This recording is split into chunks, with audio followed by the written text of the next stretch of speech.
ஸ்ரீ குருப்யோ நமஹ. தெய்வத்தின் குரல் மூன்றாம் பகுதி 287வது தலைப்பு. சிவசக்தியரே சிவ விஷ்ணுக்களாக.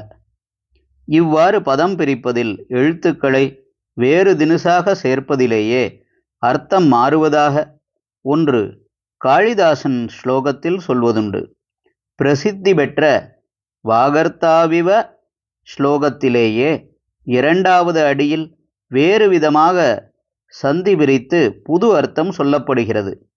ரகுவம்சத்தில் மங்கள ஸ்லோகமாக நூல் தொடக்கத்தில் கூறப்படும் கடவுள் வணக்கமாக வருகிற இந்த ஸ்லோகம் போன தலைமுறையில் 190 பேருக்கு தெரிந்திருக்கும்.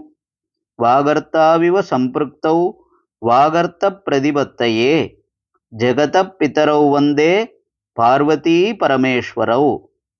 சொல்லும் பொருளும் போல் இணைந்திருப்பவர்களும் உலகங்களுக்கெல்லாம் தாய் தந்தையருமான பார்வதி பரமேஸ்வரர்களை சொல் பொருள் ஆகியவை பற்றிய அறிவு உண்டாகும் பொருட்டு வணங்குகிறேன் என்பது அர்த்தம். இதிலே முடிவில் வரும் பார்வதி பரமேஸ்வரௌ என்பதை பார்வதீப ரமேஸ்வரௌ என்று வேறு விதமாகவும் பிரிப்பதுண்டு. இப்படி சொன்னால் பார்வதி பரமேஸ்வரர்களை வணங்குகிறேன் என்பதற்கு பதில் பார்வதிபதியான பரமேஸ்வரனையும் ரமாபதியான மகாவிஷ்ணுவையும் வணங்குகிறேன் என்று அர்த்தம் மாறிவிடும். மாறிவிடும் என்றால் முதலில் சொன்னது இல்லை என்று அர்த்தமில்லை. பார்வதி பரமேஸ்வரர்களையும் சொல்லி அதோடு மகாலட்சுமி மகாவிஷ்ணுக்களையும் சேர்த்து கொண்டதாகிவிடும். அதனால் அர்த்தம் மாறிவிட்டது என்பதை விட கூடிவிட்டது என்பதே பொருத்தம். ப என்று சொன்னாலே பதிதான். அதிபதி என்பதை அதிப, தமிழில் அதிபன் என்றாலே போதும். நிருப என்பதை நிருபன் என்று ராஜாவை சொல்கிறோம். நிரு என்றால் நர, நரசிம்மம் என்பதை நிருசிம்மம் என்றும் சொல்வதுண்டு. நரபதிதான் நிருப என்பவன். பார்வதீப என்றால் பார்வதிபதியான ஈஸ்வரன். ரமேஸ்வர என்றால் ரமைக்கு ஈசனாக நாயகனாக இருக்கப்பட்ட விஷ்ணு. பார்வதீப ரமேஸ்வரௌ என்றால் சிவவிஷ்ணுக்களை என்று அர்த்தம். பார்வதி பரமேஸ்வரௌ என்று வைத்து கொண்டால் சிவசக்திகளை சொன்னதாகிறது. பார்வதீப ரமேஸ்வரௌ என்று அதையே ஒரு எழுத்து பின்னே தள்ளி பிரித்து கொண்டால் சிவவிஷ்ணுக்களாகி விடுகிறது. இதிலே பெரிய தத்துவம் இருக்கிறது. சக்தியேதான் புருஷ ரூபத்தில் இருக்கிற போது விஷ்ணு. சிவம் எப்போதும் புருஷனாக சொல்லப்படும் நிர்குண வஸ்து.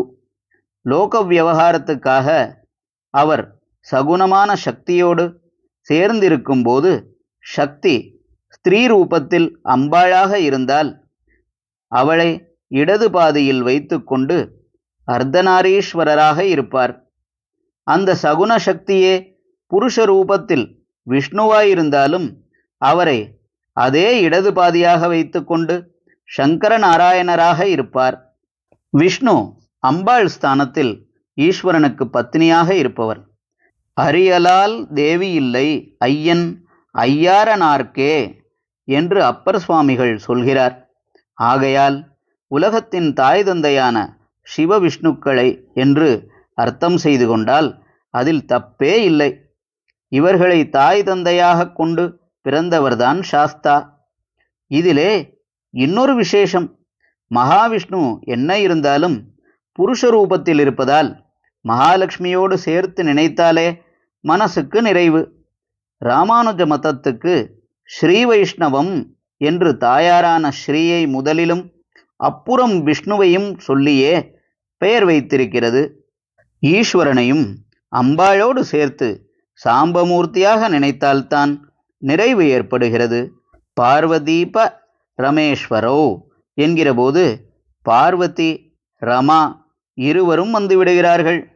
ஆக ஆரம்பத்தில் நல்ல வாக்கு, நல்ல அர்த்தம் இவற்றை பெற வேண்டும் என்று வேண்டிக் கொள்ளும் போதே பார்வதி சமேதரான ஈஸ்வரன் லக்ஷ்மி சமேதரான விஷ்ணு என்று 2 ஜோடி திவ்ய தம்பதிகளையும் ஸ்மரித்து நமஸ்கரிப்பதான பெரிய மங்களம் உண்டாகிறது.